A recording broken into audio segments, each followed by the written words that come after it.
예, 오늘은 코로나로 인해서 한 가족 일 다 못 나오시고 교인이 적다 보니까 한두 명 안 나와도 뻥 뚫린 것 같아요. 건강 조심해야 합니다, 여러분.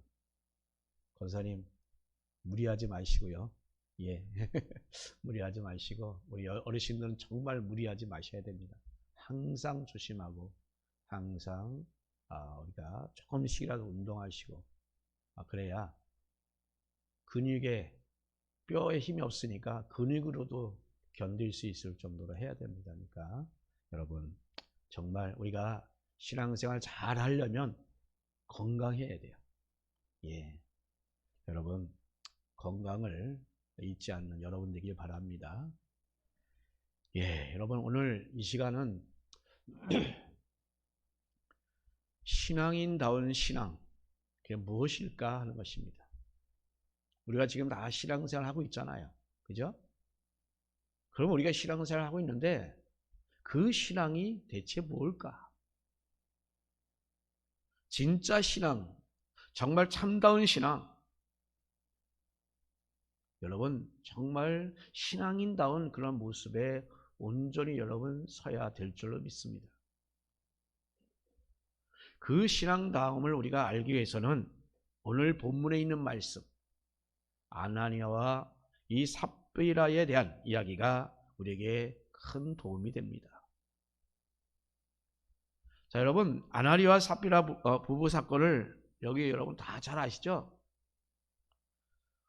이 아는 사람 중에 혹시나 여러분 이런 생각을 들 수도 있어요. 저도 역시 마찬가지 이런 생각을 들었는데 아나니아 삽비라가 자기 자신의 재산을 다 팔아서 상당한 금액을 이렇게 드렸는데 그런데 이런 사건이 일어나니까 참 너무하지 않냐, 참 매정하다라는 그런 생각이 또한 들기도 합니다.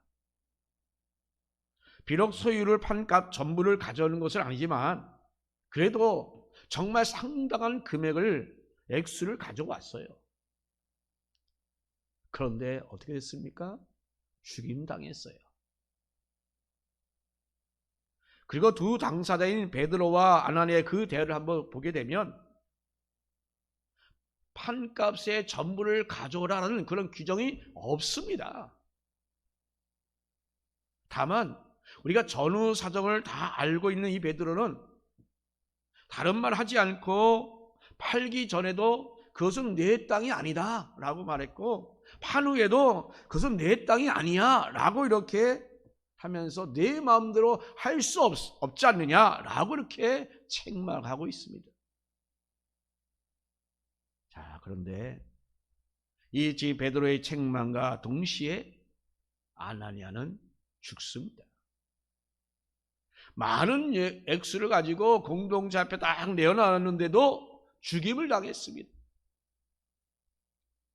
더 놀라운 것은 그의 아내가 3시간 후에 남편이 베드로 앞에 와서 죽은 줄도 모르고 그냥 왔다가 똑같이 죽임을 당합니다. 큰 비극이에요. 비극이 일어났습니다. 자, 또 그 아내하고 대화한 것을 보겠습니다. 그 땅 판값이 그것뿐이냐? 라고 그러자 아내는 그렇다라고 대답합니다. 그러자 베드로가 어찌 함께 주의 영을 시험하느냐? 라고 또 이렇게 말해요. 베드로의 말이 끝나고 아내도 그 자리에서 엎드려져 혼이 떠났습니다. 땅 판 돈 전부가 아니더라도 여러분 이들이 언급한 것은 정말 적은 금액이 아니라 많은 금액이었습니다. 그런데 이들에게 이 부부가 이렇게 함께 과연 죽음을 당할 만한 일인가 하는 것입니다. 자, 그런데 이 사건을 놓고 과연 이 부부가 왜 죽어야만 됐을까 하는 그 질문을 내가 여러분들에게 드리는 것이 아니라 다른 질문을 여러분에게 하고자 합니다. 어떤 질문이냐? 자, 그러면 왜 이렇게 억지스러운 이야기가 왜 하필이면 이 성경에 기록되었을까 하는 것입니다. 왜 기록되었을까요?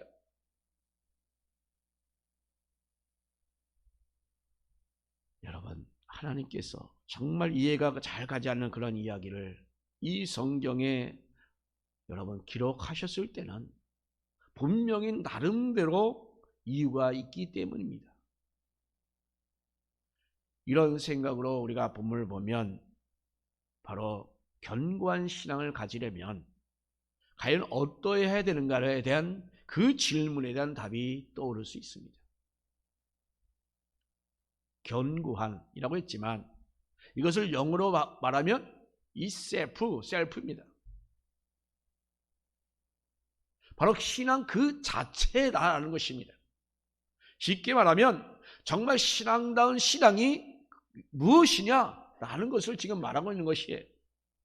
이 말을 바로 견고한이라고 이렇게 했습니다만 이것을 다시 말하면 순전한, 성숙한, 본질적인 등등의 말로 우리가 생각할 수 있습니다. 자, 오늘 본문을 통해서 이 신앙다운 그 신앙이 무엇인가 우리가 제대로 이야기할 수 있는 그런 모습이 되길 바랍니다. 자, 이것은 바로 우리가 하나의 교회를 이루는 일에도 우리가 가져야 될 그런 모습이 되는 것입니다. 그리고 또한 하나의 크리스천 가정을 이루는 데에도 역시 가져야 되는 그런 모습인 것입니다. 우리 각자가 하나의 성도로서도 우리가 가져야 될 그런 모습이기도 합니다. 자, 그러면 어떤 것들이 있겠습니까?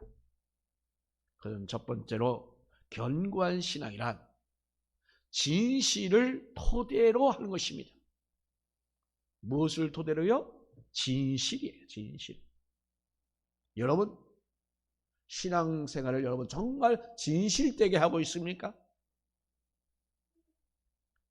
지금 이 아나니아와 이 삽비라 부부의 그 이야기의 핵심은 뭐냐? 진실하지 못했다라고 하는 것입니다. 아나니아는 땅을 팔고 그 값을 가져왔습니다.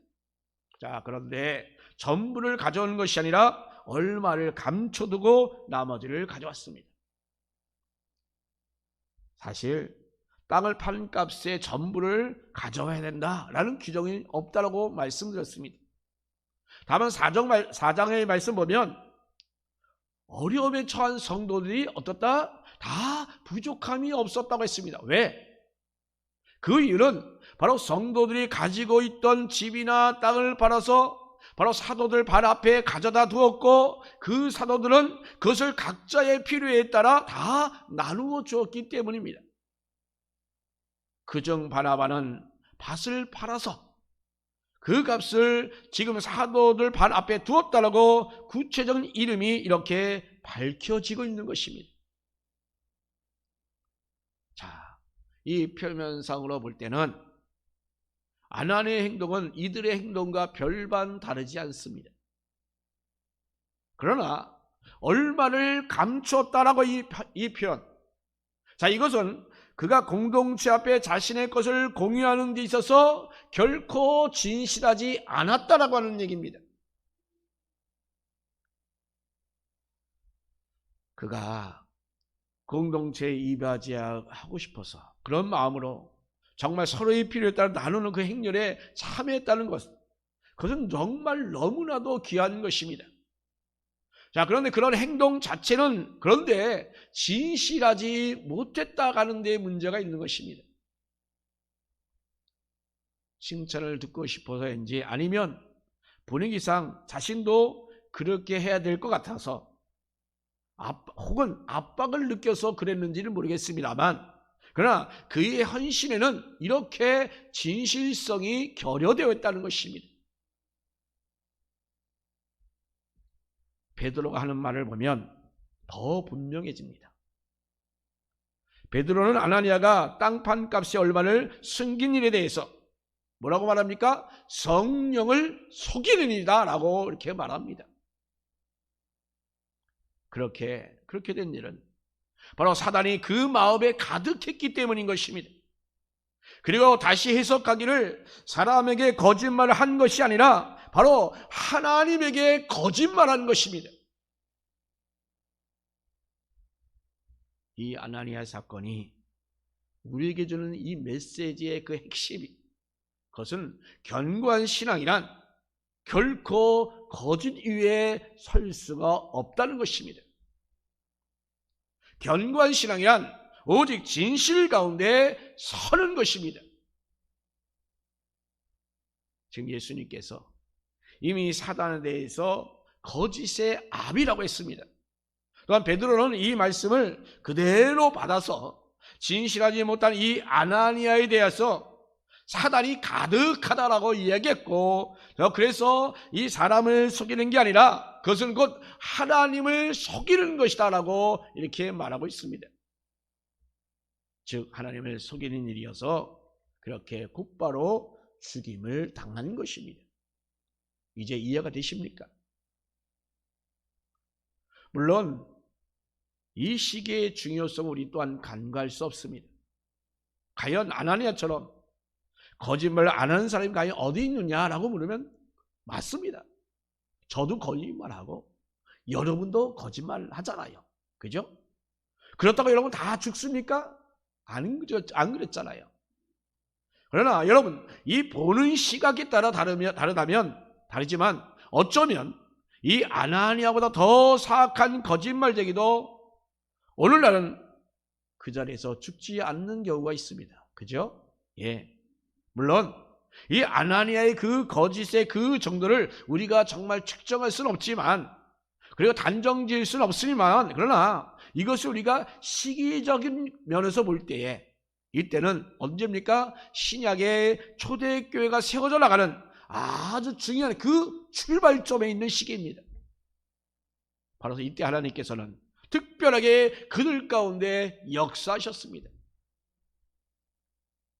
구약의 여호수아 그 7장에 봐도 이스라엘 백성들이 여리고성을 무너뜨릴 때, 자, 그때 당시에 나오는 그 등장인물 아간이 모든 은과 외투와 금을 다 숨겼습니다. 자, 그로 말미암아 이 아간은 물론 그 집안이 모두 다 멸절을 당했습니다. 또한 이스라엘 백성들은 작은 성 아이를 점령하지 못했고 참패를 당하는 그런 지경에 이르게 되었던 것입니다.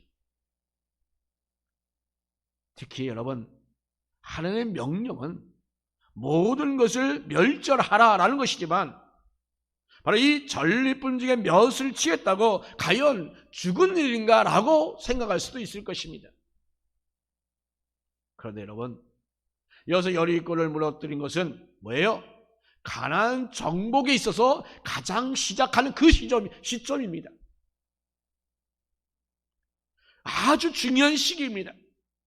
이때는 감추는 그런 거짓 행위에 대해서 하나님은 간과하지 않으심을 여러분 알아야 합니다. 하나님의 역사는 바로 거짓과 함께하는 것이 아닙니다. 바로 그 진실함 속에서 이루어지는 것입니다. 이렇게 신약 초대교회의 그러한 시작 시점이나 또한 구약의 그 가나안 정복의 그 시작 시점이라는 그 시기상 정말 중요한 그 시점이라는 그런 것도 우리는 분명히 생각해야 합니다. 중요한 시기에 하나님께서 이렇게 죽으심으로 그 엄중함을 나타내셨습니다. 자, 여러분, 어쨌든 여기서 이 중요한 메시지는 하나님을 믿는 그 신앙은, 하나님의 역사는 정말 이 거짓과는 결코 함께 할 수 없다라는 사실입니다. 우리가 견고한 신앙으로 우리가 서고자 한다면 우리는 하나님 앞에서 정말 진실한 모습으로 서야 될 줄로 믿습니다. 그러나 세상은 어떻습니까? 거짓으로 난무합니다. 왜냐하면 이 세상은 이 세상 공중의 권세를 잡은 자, 그건 마귀에 의하여 움직이기 때문입니다. 세상을 우리가 살아가려면 적당하게 거짓과 어울려야 합니다. 그러나 우리 성도는 그렇게 해서는 정말 신앙인답게 살 수 없다는 점을 여러분 분명히 깨달으시기 바랍니다. 교회도 거짓으로 설 수 없습니다. 오히려 거짓이 드러나면 우리는 단호하게 잘라내야 합니다. 그래야 교회답게 온전히 설 수가 있는 것입니다. 우리의 믿음의 가정을 꾸리는 것도 역시 마찬가지입니다. 가정 안에서 진실하지 못한 것을 여러분 없애야 합니다. 부부간에도 역시 마찬가지입니다. 저는 가끔 우리 사모한테 핸드폰 사찰당합니다. 그래서 언제 보니까 저도 그래서 그래? 그럼 나도 사찰하지. 그거 딱 해서 사찰했어. 언젠가 비밀번호 딱 만들어놨더라고요. 왜 만들었어요? 그러니까 알려주면 되지 하고 또 알려주더라고요. 여러분, 부부간에는 먼저 서로 감추는 것이 없어야 돼요. 다 드러내고 기뻐할 일은 같이 기뻐하고 슬퍼할 일은 같이 슬퍼하고 어른은 같이 머리를 맞대고 함께 해결하려고 그러고 그런 교통함이 있어야 돼요.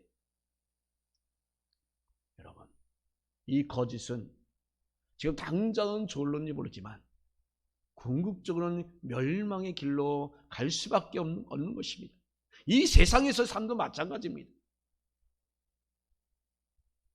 여러분, 가정에서 진실하지 못하는 것을 여러분 없애야 합니다. 여러분 가정이 정말 행복하고 복을 받으려면 부모와 자녀 간에도 진실되어야 합니다. 그렇지 않고는 믿음의 가정으로 바로 설 수가 없습니다. 여러분, 교회도 마찬가지입니다. 우리 성도들 가운데도 진실됨이 있어야 합니다. 서로가 서로를 위해서 진실한 마음으로 대하고 관계를 가져야 합니다. 하나님과의 관계에서도 마찬가지입니다.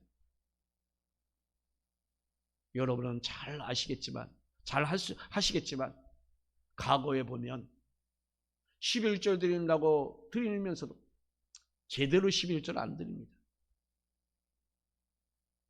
소득에 자기가 받은 직장생활 하는데 자기가 받은 실수령에게 11절 드려요. 그건 11조가 아니에요. 온전한 11조. 가표, 세금 떼기 전 그 금액에서의 11조를 드리는 것입니다. 또한 모든 소득에 있어서 그게 10분의 1을 드리는 것이 온전한 11조입니다. 그런데 직장 안에서 하는 소득만 11조 드리고 다른 소득은 드리지 않는다. 그것은 하나님을 속이는 거예요. 그러면서 내가 11조 생활한다? 그건 하나님을 속이는 겁니다. 여러분, 우리가 하나님의 사람으로 살려갈 때 바로 이 거짓은 우리의 신앙을 해방합니다.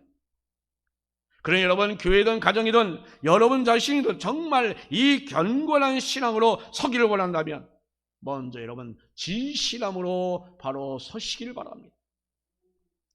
두 번째는 견고한 신앙에 방해되는 것은 바로 외부가 아니라 내부에 있다는 사실을 알아야 합니다. 초대교회가 세워져가는 그 시기는 외부적으로 정말 많은 박해가 있던 그런 시기였습니다. 베드로와 요한이 안전병기를 일으킨 그 사건을 인해서 겪어야 했던 그들의 일들, 바로 그것은 공의 앞에 바로 서는 것이었습니다. 공의 앞에 선다는 것은 뭡니까? 일종의 재판을 말합니다. 그런데 아무 죄가 없자 그들을 협박하고 이 옆에서 내버렸습니다. 그리고 오늘 본문 그 다음을 보면 사도들이 옥에 갇힌 일이 발생합니다. 이후에 더 크고 정말 노골적인 그런 박해가 있었지만 이때부터 이미 기독교인들에겐 박해가 이미 있었습니다. 자, 이렇게 이 기독교는 박해와 함께 생성되고 성장하여 자라왔습니다. 이 세상의 교회는 그래서 언제나 바로 박해와 시험이 있습니다. 바로 우리 교회도 마찬가지입니다. 어려움이 있습니다. 시험이 있습니다. 그런데 교회는 이렇게 외부에 그 박해가 심하게 들어오고 있는데 갑자기 교회 안에서 일어나는 그 일을 오늘 이 말씀에서 지금 소개하고 있는 것입니다. 자, 이것도 부부가 한날 차례대로 그 죽임을 당하면서 그 실려 나가는 일들이 언급되고 있습니다. 자, 우리는 이것을 보면서 우리는 정말 제대로 된 그 맥락을 우리는 이해할 수 있어야 합니다. 여러분, 박해란 외부로부터 오는 것입니다. 박해가 정말 힘든 것 너무나도 정말 사실이지만 그러나 우리는 얼마든지 그것은 이겨낼 수 있습니다. 그런데 여러분 정말로 문제가 되는 게 뭡니까? 그것은 바로 내부 안에서 일어난 그러한 거짓입니다. 내부의 문제가 그래서 더 심각합니다. 왜 그렇습니까? 안에 있기 때문에 우리가 제대로 인지하지 못합니다. 또한 인지한다 할지라도 그걸 버리지도 못합니다. 이것이 바로 치명적으로 나뿐만 아니라 그 공동체를 무너뜨리는 그런 원인이 되는 것입니다. 자, 그래서 이렇게 내부에서 썩는 것, 그것이 위험하기에 우리는 정말 단호하게 단절한 그 모습이 우리 가운데 있기를 간절히 바랍니다. 자, 예수님께서 가라지 비유를 하신 적 있잖아요. 그 비유는 이야기하는 대로 이 세상에서의 교회는 알곡과 가라지가 함께 있다라고 하는 말씀인 것입니다. 자, 즉 예수님께서 이 비유를 말씀하시면서 말하기를 가라지를 뽑으려다가 오히려 알곡이 뽑힐 수 있다라고 이렇게 말합니다. 즉 그래서 그 가라지를 그대로 두라라고 이렇게 말씀합니다. 그러면서 가라지는 심판 때에 당연히 가려질 것이다 라고 말씀합니다. 그래서 절대로 이 가라지가 천국에 들어가는 일이 없도록 하시는 하나님이심을 여러분 알아야 합니다. 농사 짓는 분들은 가라지 말보다는 아마도 피라는 말을 많이 씁니다. 가라지라고 하든 피라고 하든 그것을 국어서전을 보니까 벽가에 속하는 바로 한해살이 풀로 되어 있습니다. 벼는 아닌데 벼와 비슷합니다. 자, 농부들은 그래서 이런 피가 보이면 가만두지 않습니다. 다 뽑습니다. 그런데 구별되지 않아서 그냥 둘 뿐이지 구분이 된다면 다 바로 뽑아버립니다. 자, 여러분, 예수님의 비유도 이런 차원입니다. 우리가 추수할 때까지 가만두라라고 하는 이것은 바로 성도인지 가라지인지 구분이 안 돼서 그냥 가만두라는 것이지 정말 확연하게 드러나는데도 불구하고 그냥 가만두라라고 하는 말씀이 아닙니다. 그래서 성경에서도 분명하게 건지기에 대해서 이야기합니다. 즉 안에서 골마 터지는 것은 도려내야 한다라고 말씀합니다. 즉 오늘 본문에서 이 아나니와 삽비라를 바로 이 죽음으로 징벌하는 것, 이것도 밖보다는 오히려 안에서 썩는 것을 더 중요하게 생각했기 때문인 것입니다. 교회나 여러분, 믿음의 가정이나 우리 성도 개인들도 역시 마찬가지입니다. 오히려 밖에서 다가오는 그런 시련은 우리가 견디면 되는 것입니다. 그러나 안에서 그 썩는 모습이 나타나면 우리는 즉각적으로 대응해야 합니다. 그래서 우리는 견고한 신앙으로서는 그 교회, 그 믿음의 가정, 성도의 개인이 될 수가 있습니다. 요즘 특별히 우리가 어려운 시기라고 합니다. 그런데 이럴 때일수록 여러분, 우리는 외부에서 다가오는 그 어려움에만 생각이 고정되어 있지 마십시다. 외부를 우리가 바라보기보다는 오히려 내부에서 정말 썩어 뭉그러지는 것을 우리는 볼 수 있어야 할 것입니다. 어렵기 때문에 우리가 참고 견디고 이겨나가기 위해서 우리는 정말 노력을 해야 되겠지만, 그러나 그렇게 어려울수록 우리는 우리 안에서 정말 아니한 그 신앙의 그 자세가 과연 있는가 없는가를 분명히 돌아봐야 합니다.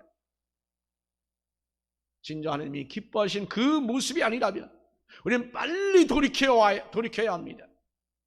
그래야 우리가 견고한 신앙으로 그 외부의 어려움도 잘 감당해 나갈 수가 있습니다.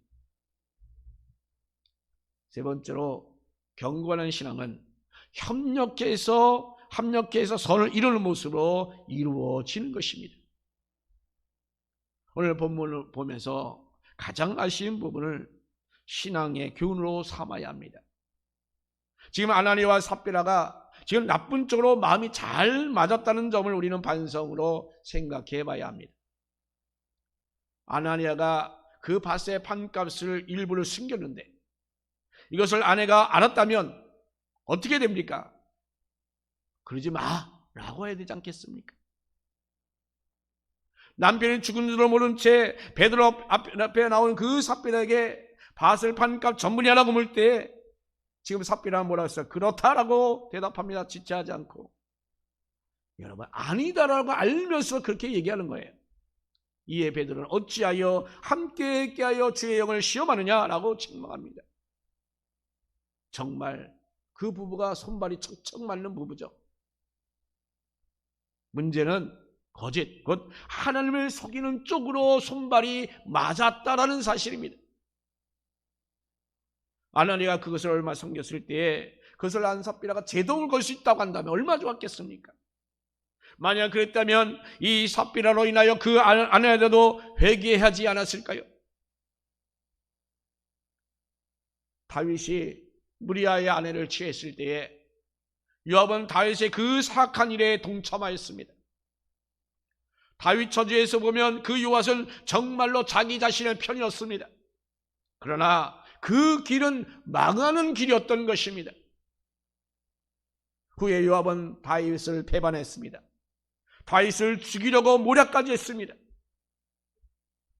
그 반면에 나단 선자는 이 일에 대하여 다윗에게 부자가 자신에게 찾아온 그 손님 때문에 이웃의 가난한 자의 그 염소를 빼앗아서 대접하는 비유를 들으면서 바로 당신이 당신이요라고 이렇게 지적하며 이렇게 적나라하게 말하고 있습니다. 그런데 어떻게 되었죠? 나단의 지적에 다윗은 하나님 앞에서 회개하고 돌이켰습니다. 그 악한 일에 함께 도모하는 것은 합력하여 선을 이루는 것이 절대로 아닙니다. 다 망하는 길입니다. 거짓과 악이 보이면 하나님의 원하는 모습으로 돌아오게 하는 것이 우리가 합력하여 선을 이루는 것입니다. 나쁜 짓을 하고 거짓을 하고 거짓 신앙을 하고 있는데 그냥 내버려둔다라면 그것은 잘못된 것임을 우리 알아야 합니다. 다윗이 흠이 없어서 훌륭한 인물이어서 신앙의 위인이 된 것이 아닙니다. 이렇게 합력하여 선을 이루는 그런 동료가 있었기에 그는 신앙의 위인이 될 수가 있었던 것입니다. 여러분은 어떻습니까? 우리 안에서 누군가 그 연약한 모습으로 진실하지 못할 때 바로 정죄가 아니라 사랑하는 마음으로 그를 정말 깨닫게 하고 있습니까? 그를 정말로 사랑하는 마음으로 그들을 이끌어 주고 있습니까? 둘 다 사는 견고한 신앙이 그럴 때 이루어지는 것입니다. 교회에서도 그렇고 우리 믿음의 가정을 만드는 일에서도 그렇습니다. 그리고 또한 하나님 앞에 그의 자녀로 서는 일에도 역시 마찬가지입니다. 여러분, 우리는 때로 넘어질 수 있습니다. 그럴 때 더 어긋나는 길로 가지 않도록 정말 그 옆에서 잡아주는 그런 역할을 우리가 해야 될 것입니다.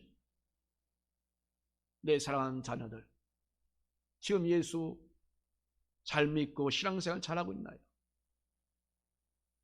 분명히 저 길로 가면 당연히 지옥에 갈 텐데 나만 천국 가, 이기적인 신앙 아닙니까? 그러면서 내가 사랑하는 자녀라고 말할 수 있겠습니까? 우리 함께 천국 가야 되지 않겠습니까? 제발 잘못된 길로, 어긋나는 길로, 멸망의 길로, 지옥 길로 가는 그 자들을 잡아줄 수 있어야 합니다.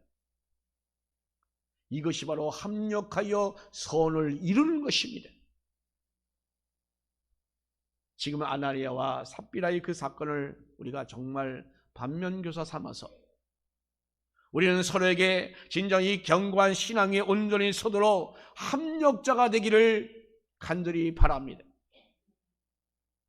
그러려면 우리 신앙이 정말 신앙인답게 견고하게 서야 합니다. 그러기 위해서는 우리는 거짓이 아니라 정말로 진실함에 바로 세워져야 합니다. 내부에 썩은 것을 가감히 잘라내야 합니다. 그리고 진실하게 설 수 있도록 경종을 울려줘야 합니다. 그리고 또 함께 서도록 함께 노력해 나가는 정말 믿음의 사람이 되시기를 예수님의 이름으로 축원합니다.